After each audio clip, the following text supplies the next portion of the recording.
So you want to get started in real estate. Just get that $20,000 from under your bed, right? Oh no, wait. Just ask your father for 50 grand and then you can get started. A dad here? No. So you want to know the truth, the honest truth? In this video, I'm going to tell you what my father never told me, and probably yours neither. I'm going to tell you what your dad should have told you, and that's worth more than $50,000. I'm going to give you the knowledge that you need to succeed in real estate with no money down, so you can start doing real estate deal as soon as you can. I'm going to tell you exactly what you need to do to start investing in real estate with nothing. Well, not nothing, with this. More millionaires have been created in real estate than any other industry. It is a scalable way to create wealth. You stop working, but your money keeps working for you. What your father didn't tell you, and what my father didn't tell me either, is that this is gonna take you from being an employee to an entrepreneur. And the best part about it is that the only thing stopping you from achieving this is you. I'm gonna show you from my own experience what relationships you need to make, what deals look like, and the steps you need to make deals with none of your own money invested. But first, make sure you like and subscribe because I'm gonna share with you my own experiences so that you can follow the same path that I did. So why should you invest in real estate in the first place? In the 2019 poll, billionaires were asked how they make their first $1 million and how long did it take. And the average time it took for them to make their first million in real estate was 5.8 years. That's faster than gambling at 9.5 years, and almost twice as fast as the stock market with 10 years. That's why I keep talking about real estate, because this is the fastest and easiest way to make your first million and achieve financial freedom. So for example, what's the highest paying job that people are training for at school? A lot of people think that tech is gonna make money faster and much easier, but I think they're wrong. And I know. I'm one of the co-founder of a mobile recruiting app. The app is very successful, but after 5 years with 30 engineers, 5 sales executives, and another group of founders, after 5 years, we have just broken a net equity of about $1 million. It was hard work and it took a lot of money to get there. We keep hearing about these people that are overnight millionaires with their app, but in reality, most people, it takes a very long time to achieve success in that field. That's why real estate beats them all. You don't need a large team of people to be successful, and you don't need half a decade to start seeing some profits. So why am I telling you this? Because if you want to succeed with no money, you have to focus on something. If you want to do an app, it's going to take you a long time to do it, or you're going to have to hire engineers to do it. It's going to cost you a lot of money to get there. With real estate, you can get started with no money. You should be focusing on real estate. So you're not going to be making $1 million right off the bat. So what is a realistic result within 1 year? Within 1 year, you should be able to make at least $10,000. If you think this is crazy, you have to realize something. You have something to offer. People have this belief that if they don't have any experience in real estate, they just can't add value in that area. But I'm here to tell you that this is not the case. What is holding you back right now is your belief that you cannot add value in that area. Once you get free of this belief, is that there are a lot of opportunities out there that are right in front of your eyes. For instance, look around your neighborhood, look around your city. Do you see any houses that are dilapidated that needs renovations? Why isn't the owner repairing the house? See houses that are in foreclosures? Do you see any people that have problems with their homes and they need assistance? All these things are opportunities for you to jump in and take advantage of it. You drive by them every single day, but you have to open your mind to these opportunities and what you can do with them. Do you know any business owner? Do you know any landowner or property owner out there that you can network with to figure out what is happening in that particular area of the city? Maybe you've heard from a friend that someone is about to sell their house, or they're having problems paying their mortgage, or that they had a rental property and they just can't find a tenant. The first deal you're gonna find is probably gonna come from someone within your close circle, because these are the people that you're gonna first reach out to find out what's happening in the city, what's happening with this house, what's happening with this strip mall. But that's not the only thing you have to offer. There's more. Do you know the housing market in your town? Who knows that better than you? Real estate investors are all over the world, all over the US. And they're looking for someone on the ground just like you. They're looking for someone just like you to find opportunities for them. Or have someone that can go and walk a property, investigate a specific area and report back to them. Someone they can trust, someone that's reliable, who knows the market and who can tell them if it's a good deal or not. And the biggest thing you have to offer next is time. Even if you don't have any deals, even if you don't have any skills in the market, you have your own time. And investors are always looking for people that can help them and spend time in the market. What do I mean by that? There are a lot of potential real estate investors out there that are working way too hard, but they have a lot of money and they are interested in investing in real estate, but they don't have time to do this. And this is where you come in. You can find deals for them and you can help them invest their money successfully. You don't have to be the best at it in the world. You just have to find the right opportunity for them, and at least this is an opportunity that they can invest in.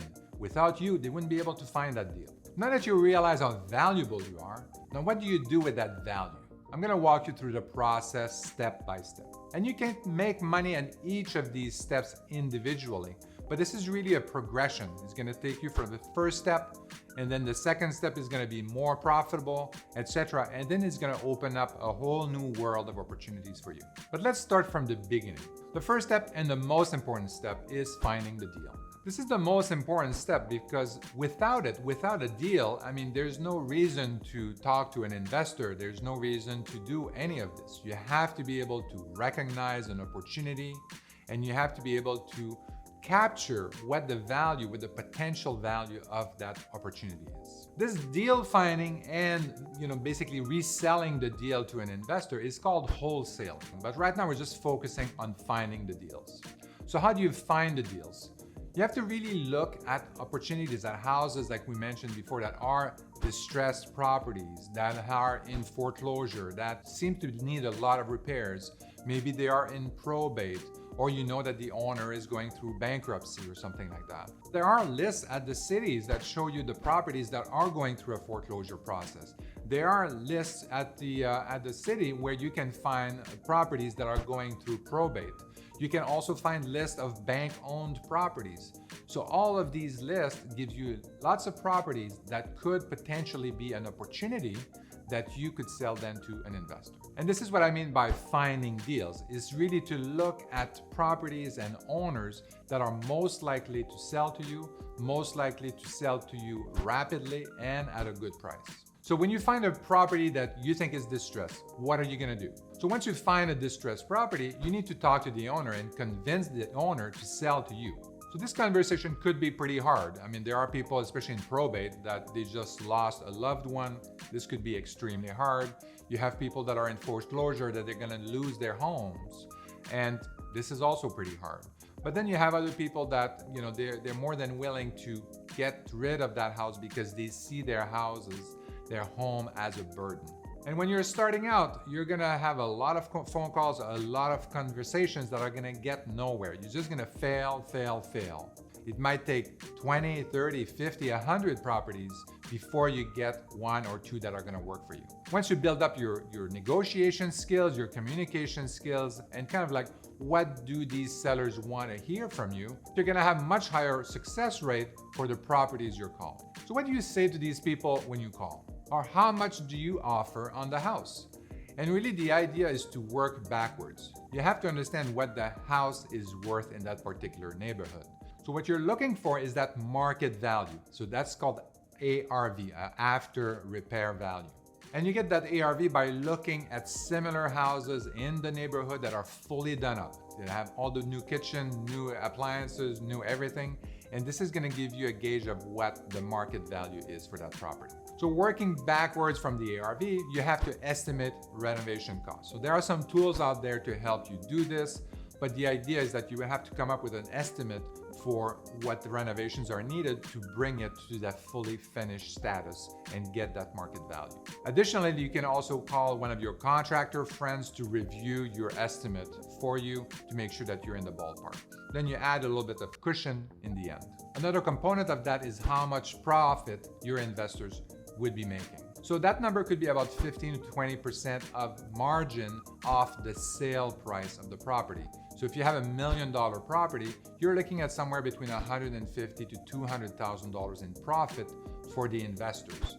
So now that you have $1 million minus the renovation cost, let's say of $100,000, and then you have the profit that they want to make another $150,000. So the investor would want to buy that property for about $750,000. But keep in mind, you have to make money on that property too. So this part is called deal brokering or deal selling.